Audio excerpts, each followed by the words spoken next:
Good day and welcome to the video on how to do a property book.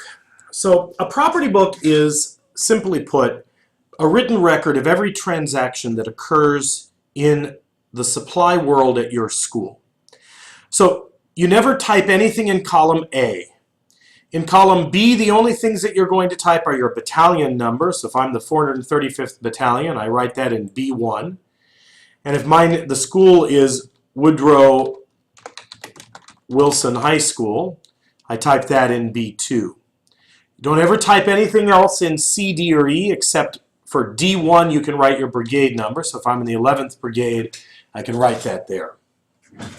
Nothing else ever gets written in columns A through E, Alpha through Echo. In column F, this is where you are recording your initial inventory. Whatever number of those supplies you start out with, that is the number that you write in column F, as in Foxtrot. So let's say I start out with 30 cals and 30 cores and 30 patches, 30 belts, 30 buckles, and 30 DUIs. I've indicated those numbers in my initial inventory, and notice that it's indicated now that I have 30 that I'm responsible for, so 30 on book, and those 30 should be sitting on a shelf somewhere. They haven't been issued to anybody yet because this is my initial inventory. So the most common kinds of things that are going to happen are I'm going to issue supplies to students.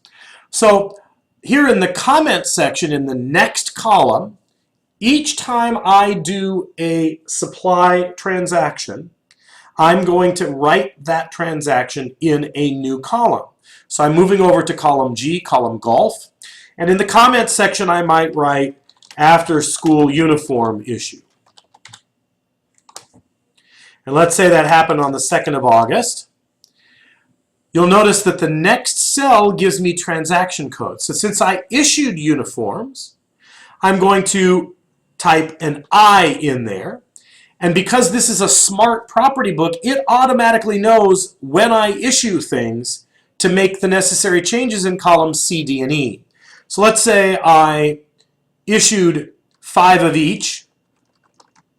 Notice that column E, Echo, changed its numbers, as did column D, Delta.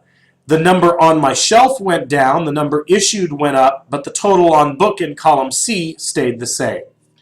Let's say that students turn in a supply. So after school, turn in by cadets checking out of the class.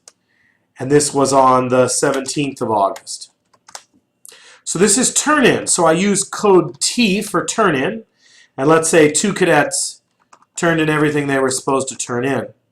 Notice now the total issued has gone down. I put those back on the shelf so the number on hand has gone up. Total on book has stayed the same. Okay, let's say I send in a requisition and I get some more supplies from the state. So this is a requisition number, let's say it's 40-04, and it was received from the state headquarters on the 13th of September. So these are received. So this is a code R. Let's say I got 10 more of each of those items. Notice that the total on the book has gone up and the total on hand has gone up. Total issued has stayed the same. Let's say one of my local middle schools asks me for some supplies. So Monroe Middle School requisitioned supplies from our unit on the 15th of September. So I'm now transferring. So this is an X, a transfer to another unit.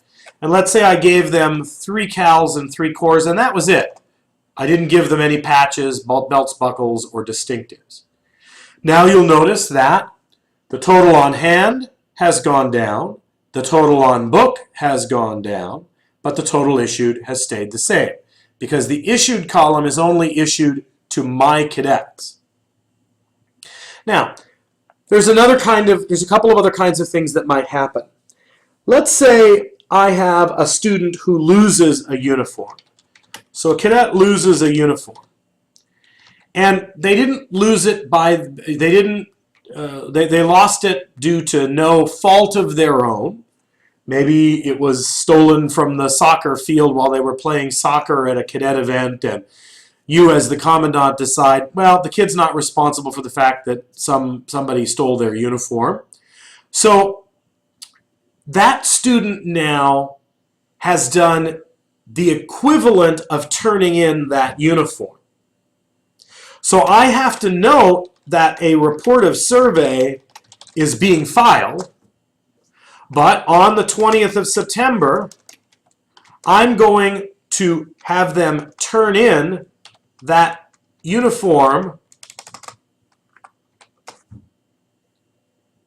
so that they are no longer responsible for it. So the total issued has gone down. Notice the total on hand, in theory, has gone up. But that's not really correct because I need to fill my report of survey.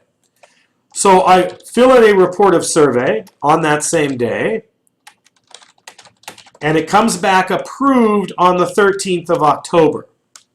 So this is a report of survey. So a survey is a code S. And now that was approved. Watch what happens. Total on hand now has gone down, and total on book has gone down. I'm no longer responsible for those items, and the number that I should have on hand has gone down. So when these things happen and kids lose uniforms or they're stolen or something, I have to do two steps. I have to do a T, a turn in, and an S for a report of survey. And these are then, if I scroll over to the left here, this I, T, R, X, and S are all of the possible codes that I might have. And again, every single time that I have a transaction, I'm going to put it over in a new column. So let's say I issue uniforms after school on the 5th of November. So it's an issue, so I type in an I, and I gave out 3 of those, 3 of those, none of those, none of those, 1 of those, and 2 of those. Notice how it automatically has changed the on-hand and issued columns. Let's say that there is a turn-in of uniforms for cadets who checked out of the program on the 7th of November. So this is a turn-in, so I'm going to do a T, and let's say 2 got turned in of each item. Notice how it automatically changed my issued and my on hand, but did not change my total on book. And again, every single time I do an entry, an issue or a turn-in, I'm going to make a new entry in a new column on my property book. There's one other kind of thing that we need to do, and that is an inventory. An inventory occurs as specified in the regulation before you ever issue supplies each year, after you've turned in all your supplies each year, and before your inspection each year. Those are the minimum times that you have to do an inventory. To print an inventory is very simple. You go to File, Print, and notice that what pops up is only the columns for total on book, total on hand, and total issued. Those are the only items that are going to appear on an inventory form. It automatically tells you what pages. If we scroll all the way down to the last page, there's already a space for the cadet supply officer, commandant, and principal to sign. Now, when I conduct an inventory, I want to make a notation in my property book that I've conducted an inventory. And one of two things is going to happen. I conducted an inventory and found no discrepancies on the 7th of December. I'm not going to put any transaction code because there's no transaction happening.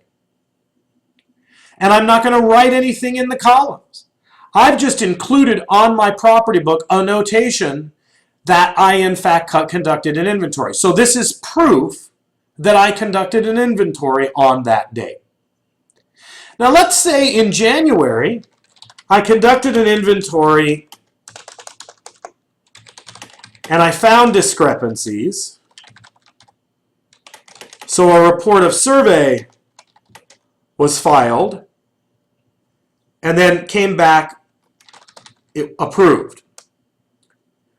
And it came back on the 3rd of January. Now I'm going to do my report of survey, and if I lost one of those and one of those and one of those, I record that in the document, and now my total on book has gone down because of the ones that I lost and sent in the report of survey. Again, these are going to be the two possible entries for an inventory. I know that may sound a little complicated. I encourage you to watch the video multiple times if you need to, but that's how to complete a property book and an inventory.